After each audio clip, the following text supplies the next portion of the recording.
جی الحمدللہ رب العالمین والعاقبۃ للمتقین والصلاة والسلام علی اشرف الانبیاء والمرسلین وعلی آلہ واصحابہ اجمعین اما بعد۔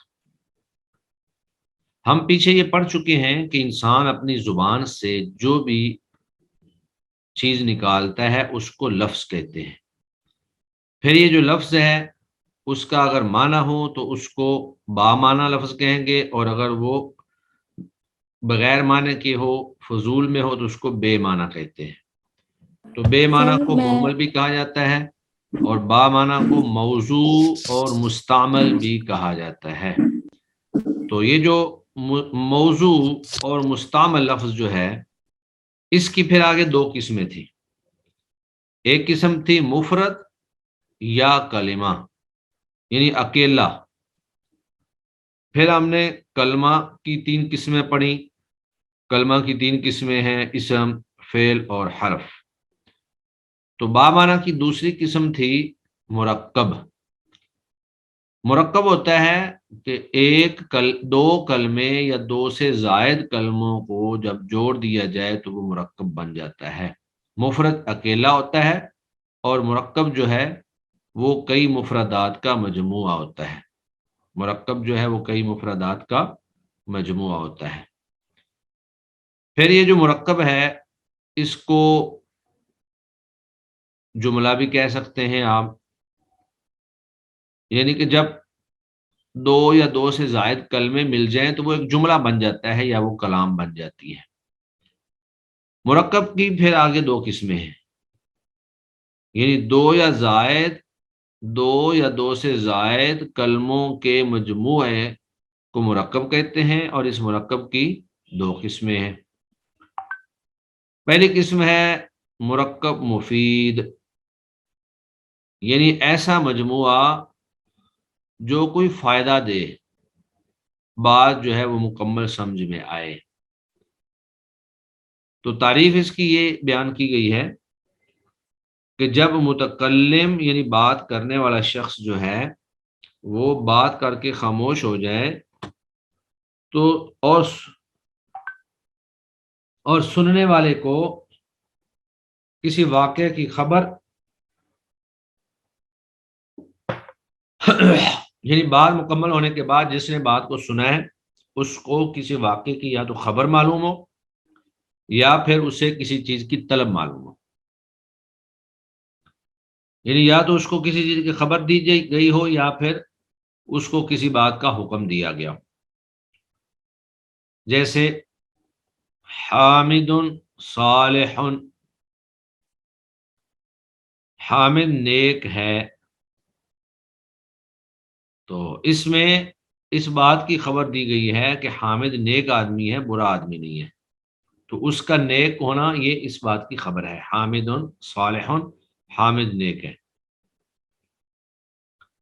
دوسرا ہے حکم، وَأَقِیمُوا الصَّلَاةَ، یعنی طلب، اور تم نماز قائم کرو۔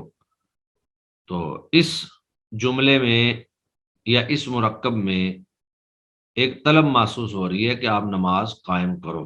نماز پڑھنے کا جو حکم ہے وہ ہمیں معلوم ہو رہا ہے۔ دوسری قسم ہوتی ہے مرکب غیر مفید۔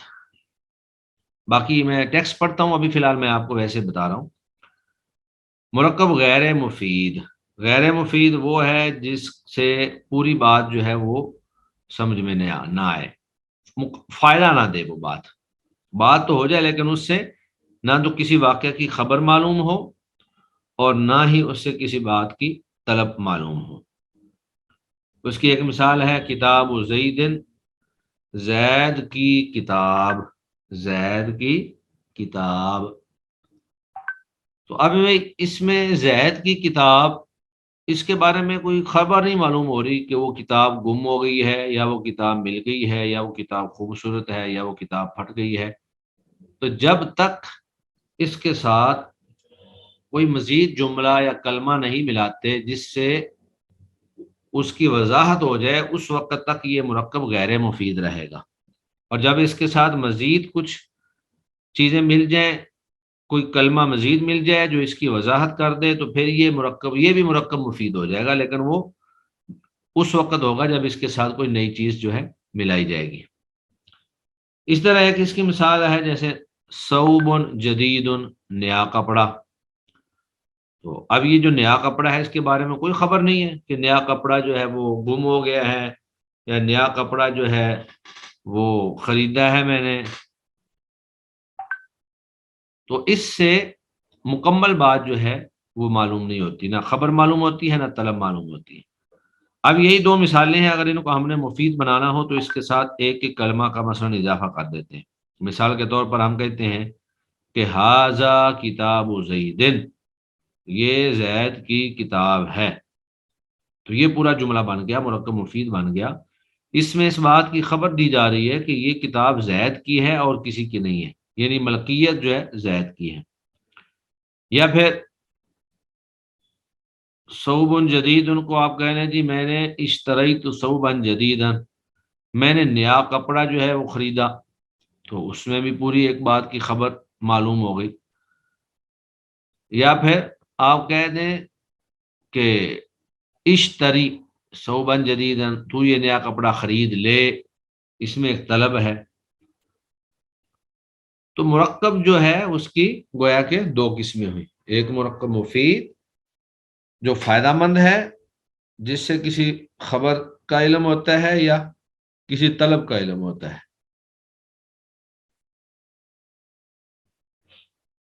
اور دوسرا ہے مرکب غیر مفید۔ مرکب غیر مفید وہ ہے جس میں نہ کسی چیز کی خبر معلوم ہوتی ہے اور نہ ہی کسی چیز کی طلب معلوم ہوتی ہے۔ اب آپ ٹیکسٹ دیکھیں ذرا۔ جی مرکب، آپ میں سے کوئی یہ عبارت پڑھے لیکن بالکل سلو آہستہ آہستہ آواز میں۔ جی کون پڑھے گا جو اردو اچھا پڑھ لیں؟ جی مرکب، چلیں آپ پڑھیں۔ دو یا دو سے زائد کلموں کے مجموعے کو مرکب کہتے ہیں۔ ہاں، مطلب دو کلمے ہوں یا دو سے زائد ہوں، وہ دو سے تین بھی ہو سکتے ہیں، چار بھی ہو سکتے ہیں۔ جب لمبی گفتگو ہوتی ہے تو اس میں بے شمار کلمات ہو سکتے ہیں، تو کم از کم دو ہیں، کیونکہ اگر ایک ہوتا ہے تو وہ پھر مفرد کہلائے گا، وہ مرکب نہیں کہلائے گا۔ جی دو یا دو سے زائد کلموں کے مجموعے کو مرکب کہتے ہیں۔ جی آگے۔ مرکب کی اقسام، اقسام، مرکب کی یہ اقسام اقسام، ہوتا ہے۔ جی مرکب کی دو قسمیں ہیں، مرکب جی مفید اور مرکب غیر مفید۔ ہاں، مرکب مفید جب متکلم بات کر کے خاموش ہو، متکلم، اس کو متکلم نہیں کہیں گے، متکلم بات کرنے والا، اور اگر اس کو آپ نے متکلم کہہ دیا نا تو جس سے بات کی جا رہی ہے وہ مخاطب اس سے مراد ہوگا۔ مرکب متکلم، مفید، مرکب مفید، اس کو مرکب مفید نہ کہیں، بس سادہ ہی پڑھیں مرکب مفید۔ مرکب مفید ہم، جب متکلم بات کر کے خاموش ہو جائے اور سننے والے کو اس سے کسی واقعے کی خبر یا کسی چیز کی طلب معلوم ہو، جی اسے مرکب مفید کہتے ہیں۔ ہاں، مرکب مفید۔ حامد، جیسے حامد صالح، جی حامد نیک ہے، ہم، وَأَقِیمُوا الصَّلَاةَ اور تم نماز قائم کرو۔ جی وضاحت، جی پہلی مثال میں اس بات کی خبر معلوم ہوئی کہ حامد نامی شخص نیک ہے، ہاں جی، اور اب اس دوسری کی مثال، وضاحت کر رہے ہیں، یعنی جو پہلی اوپر مثال گزری نا، حامد صالح، حامد نیک ہے، تو اس میں اس بات کی خبر معلوم ہوگی کہ حامد نیک آدمی ہے، یعنی یہ ہمیں خبر ملی ہے کہ حامد نیک ہے، وہ برا نہیں ہے، وہ چور نہیں ہے یا وہ ڈاکو نہیں ہے، بلکہ وہ کیا ہے، نیک آدمی ہے، یہ ایک خبر تھی۔ جی اور دوسری مثال؟ اور دوسری مثال سے یہ پتہ چلا کہ نماز قائم کرنا مطلوب ہے۔ جی نماز قائم کرنے کی طلب ہے، اللہ نے نماز قائم کرنے کا حکم دیا ہے۔ جی فائدہ، فائدہ، مرکب مفید کو جملہ اور کلام بھی کہتے ہیں۔ ہاں مرکب مفید نہیں کہتے ہیں، مفید، میم کے اوپر پیش پڑھیں آپ دوبارہ سے۔ جی جی، مفید، مرکب مفید کو جملہ اور کلام بھی کہتے ہیں۔ ٹھیک ہو گیا۔ جی آگے۔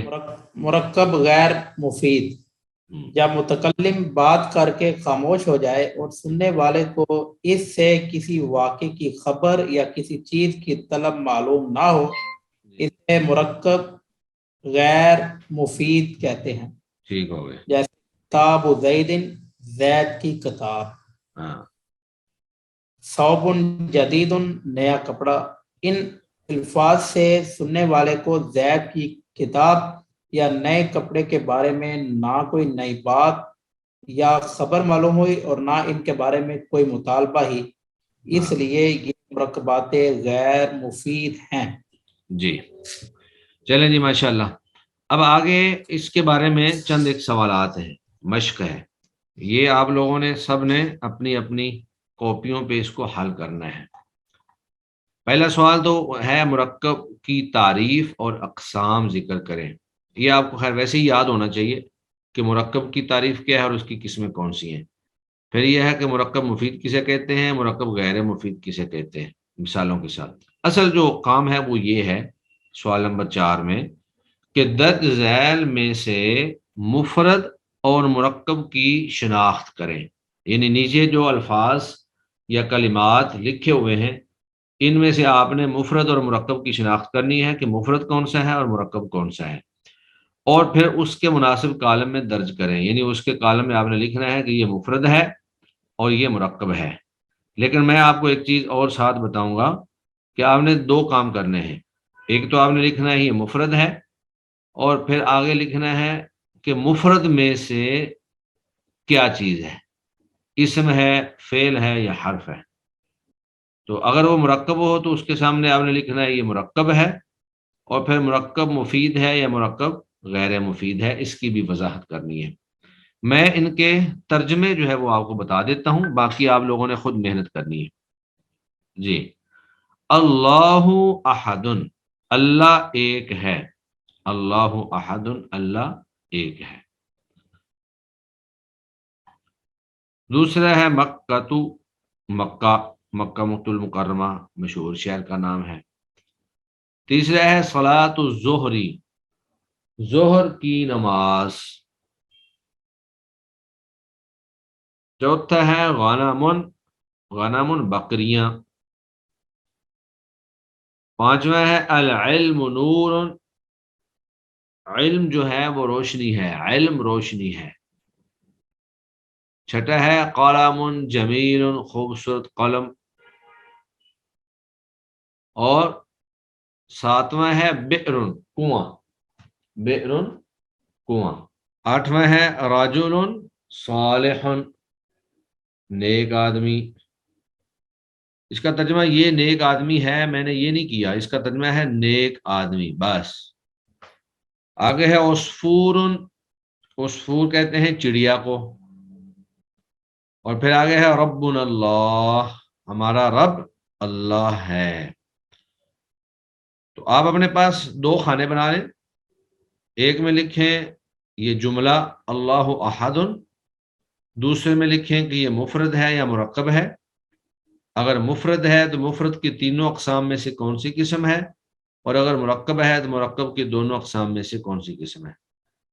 پھر اسی طرح لکھیں مکہ تو، اس کو بتائیں کہ یہ مفرد ہے یا مرکب ہے، اگر مفرد ہے تو مفرد کی اقسام میں سے کون سا ہے، اور پھر اگر مرکب ہے تو مرکب کی اقسام میں سے کون سا ہے۔ تو یہ 10 کلمات جو ہیں اگر آپ ان کو دیکھیں گے تو انشاءاللہ آپ کے لیے یہ لیسن جو ہے بالکل آسان ہو جائے گا۔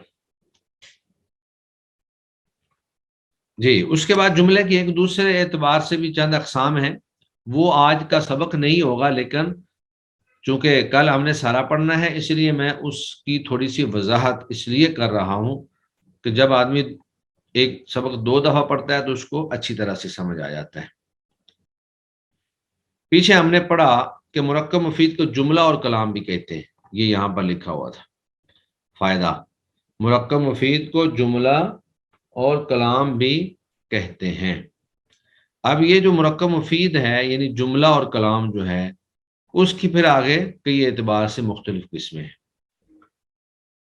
ایک اس کا ہے ذات کے اعتبار سے، یعنی جملے کی ذات، جب کسی چیز کی کوئی ذات ہوتی ہے نا تو اس میں اس کے پارٹس، اس کے حصے، ان کے اوپر بحث ہوتی ہے۔ تو جو جملہ ہوتا ہے اس کے جو پارٹس ہیں ان کے اعتبار سے جملے کی 2 قسمیں ہیں، ایک جملہ اسمیہ ہے اور ایک جملہ فعلیہ ہے۔ کیونکہ جب بھی کوئی جملہ بنے گا تو یا تو اس کا پہلا کلمہ جو ہے وہ اسم ہوگا یا اس کا پہلا کلمہ جو ہے وہ فعل ہوگا. اگر اس کا پہلا کلمہ اسم ہے تو اس کو جملہ اسمیہ کہیں گے، اور اگر اس کا پہلا کلمہ فعل ہے تو اس کو جملہ فعلیہ کہیں گے. تو اسم کی پہچان بھی آپ پیچھے کر چکے ہیں اور فعل کی پہچان بھی کر چکے ہیں. تو جب پہلا کلمہ اسم ہو تو وہ اسمیہ کہلائے گا، اور اگر فعل ہو تو وہ فعلیہ کہلائے گا. پھر ایک اس کی تقسیم ہے مفہوم کے اعتبار سے، یعنی جملہ کا جو مفہوم ہے کیا وہ خبر ہے یا انشاء ہے. جب بھی کوئی جملہ یا کوئی بات کسی کے سامنے ہوتی ہے تو یا تو اس میں کسی بات کی خبر ہوتی ہے کہ یہ کام ہو گیا ہے یا یہ کام نہیں ہوا ہے، فلاں نے ایسے کر دیا، فلاں نے ایسے کر دیا، یا پھر اس میں کسی بات کا حکم ہوتا ہے جس کو انشاء کہتے ہیں کہ تم یہ کام کرو یا تم یہ کام نہ کرو. یہ دونوں چیزیں جو ہیں یہ انشاء کے اندر آتی ہیں. تو جملہ خبریہ میں یعنی جو بات کی گئی ہو اس میں جھوٹ یا سچ کا امکان ہوتا ہے. کوئی بھی خبر ہو، ہر خبر جو ہے وہ سچی اور جھوٹی ہو سکتی ہے. آج کل تو اکثر خبریں جھوٹی ہی چل رہی ہیں میڈیا کے اندر اور ذرائع ابلاغ میں. تو بہرحال خبر جو ہے وہ سچی بھی ہوتی ہے اور جھوٹی بھی ہوتی ہے. جیسے کوئی کہے کہ زید چلا گیا ہے، تو اب اس میں یہ امکان ہے کہ وہ گیا ہو اور یہ بھی امکان ہے کہ وہ نہ گیا ہو. یعنی جھوٹ اور سچ کا اس میں احتمال اور امکان ہوتا ہے. جبکہ جو جملہ انشائیہ ہوتا ہے اس میں کسی چیز کو وجود میں لانا ہوتا ہے، کوئی کام کروانا ہوتا ہے، کوئی تقاضا کرنا ہوتا ہے، تو وہ جھوٹ یا سچ کا اس میں احتمال نہیں رہتا. مثلا کوئی آدمی کسی کو کہے کہ مجھے پانی لا دو، جاؤ پانی لے آؤ، تو آپ اس کو یہ نہیں کہہ سکتے کہ آپ جھوٹ بول رہے ہیں یا آپ سچ بول رہے ہیں. جھوٹ اور سچ تو اس وقت ہوگا جب کسی ماضی کی خبر، کام کے بارے میں خبر دی جائے گی. اور اس طرح کسی کو حکم دیا جائے کہ تم یہ کام کرو تو اس میں جھوٹ اور سچ نہیں ہوتا ہے. یا کسی کام سے روکا جائے، لا تحزن، کہ آپ غم نہ کریں، تو انشاء جو ہے اس کی پھر آگے کئی ایک قسمیں ہیں. اس میں حکم ہوتا ہے یا اس میں نہیں ہوتی ہے، یا اس میں استفہام ہوتا ہے. جیسے کوئی بندہ سوال کرے کہ مسمو کا، آپ کا نام کیا ہے، تو آپ آگے سے کہیں جی آپ جھوٹ بول رہے ہیں. تو گویا کہ انشاء کے اندر تخلیق ہوتی ہے، کسی چیز کو وجود میں لانا ہوتا ہے. انشاء میں جھوٹ یا سچ کا احتمال نہیں ہوتا. اس میں صرف کوئی چیز جو ہے اس کا تقاضا ہوتا ہے یا اس سے روکا جاتا ہے، یا کسی سے کوئی سوال کیا جاتا ہے، یا کسی خواہش اور امید کا اظہار کیا جاتا ہے، یا کسی کو پکارا جاتا ہے. تو بہرحال یہ جملے کی جتنی اقسام ہیں یہ انشاءاللہ ہم ساری کل پڑھیں گے. آج کا ہمارا لیسن صرف مرکب اور مرکب کی تعریف اور مرکب کی اقسام، آج ہمارا لیسن صرف اتنا ہی ہے. اور اس میں آپ لوگوں نے یہ جو 10 کلمات ہیں، ان 10 کے 10 کلمات کی مثالیں لکھنے کے بعد آگے یہ بتانا ہے، پہلے تو یہ بتانا ہے کہ یہ مرکب کی کون سی قسم ہے، مرکب مفید ہے یا مرکب غیر مفید ہے. اور اس کے بعد پھر بتانا ہے کہ یہ مفرد ہے تو مفرد میں بتانا ہے کہ یہ اسم ہے یا فعل ہے یا حرف ہے. ہر چیز کی وضاحت کرنی ہے. تو یہ 10 کلمات جو ہیں یہ ہوم ورک کے طور پہ آپ کو میں دے رہا ہوں، یہ آپ اس کا کل کر کے لائیں گے انشاءاللہ. جی کسی کے پاس کوئی کوشچن ہے جو ہم نے لیسن پڑھا ہے اس کے حوالے سے تو پوچھ لیں. سر یہ قلم جمیل کا معنی بتا دیں. ہاں، قلم جمیل کا معنی ہے خوبصورت قلم. بس اس کا ترجمہ یہ نہیں کرنا کہ یہ قلم خوبصورت ہے، خوبصورت قلم. جی لیکن سر رب اللہ میں آپ نے کہا کہ اللہ ہمارا رب ہے، اس میں ہے استعمال. جی جی تو اس میں اگر یہ ہوتا نا اللہ رب، اللہ رب ہے، یا اللہ، اصل میں نا جو مبتدا ہوتا ہے نا، اگر وہ معرفہ ہو تو اس کے اندر جملہ پورا ہو جاتا ہے، لیکن اگر وہ نکرہ ہو تو پھر اس سے جملہ پورا نہیں ہوتا ہے۔ اب یہ جو ربنا ہے یہ مضاف مضاف الیہ مل کر یہ معرفہ بن چکا ہے، ٹھیک ہے نا؟ تو یہ معرفہ اور نکرہ کے اعتبار سے فرق ہوگا۔ اگر اللہ رب لے آئیں تو اللہ رب ہے، اللہ کا لفظ پہلے آ جائے تو وہ چونکہ نام ہے، معرفہ ہے، تو اس سے ترجمہ اور ہوگا۔ لیکن قلم قلم نکرہ ہے، یہ کوئی خاص قلم کی بات نہیں ہو رہی بلکہ کوئی بھی قلم ہو سکتا ہے۔ تو معرفہ اور نکرہ کے اعتبار سے ترجمے کے اندر فرق پڑ جاتا ہے۔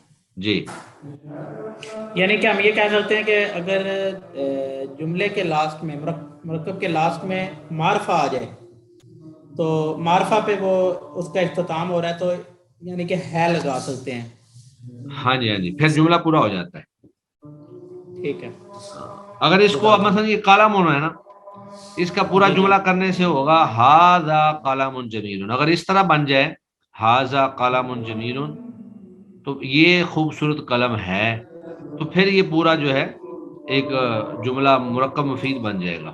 لیکن یہ قلم جمیل جسے پیچھے ہم نے مثال اس کی پڑھی تھی ثوب جدید، نیا کپڑا، تو یہ ابھی تک جو ہے جملہ مرکب غیر مفید ہے، مرکب مفید نہیں ہے۔ اس کو مرکب مفید بنانے کے لیے کسی اور کلمے کی ضرورت ہے۔ جی، بات واضح ہو گئی ہے؟ جی ہو گئی ہے۔ چلے جی، ماشاء اللہ۔ جی، اور کوئی؟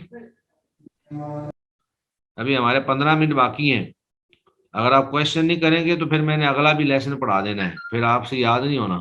السلام علیکم سر، آپ نے کہا تھا ایک دن ہم صرف پڑھیں گے اور ایک دن نحو، تو ہاں، سر ابھی تک ہم اس ویک میں تو نحو ہی پڑھ میں رہے ہیں۔ اس کی وجہ بھی بتا چکا ہوں۔ آپ نے پورا لیکچر نہیں سنا ہے؟ پورا سنا ہے میں نے۔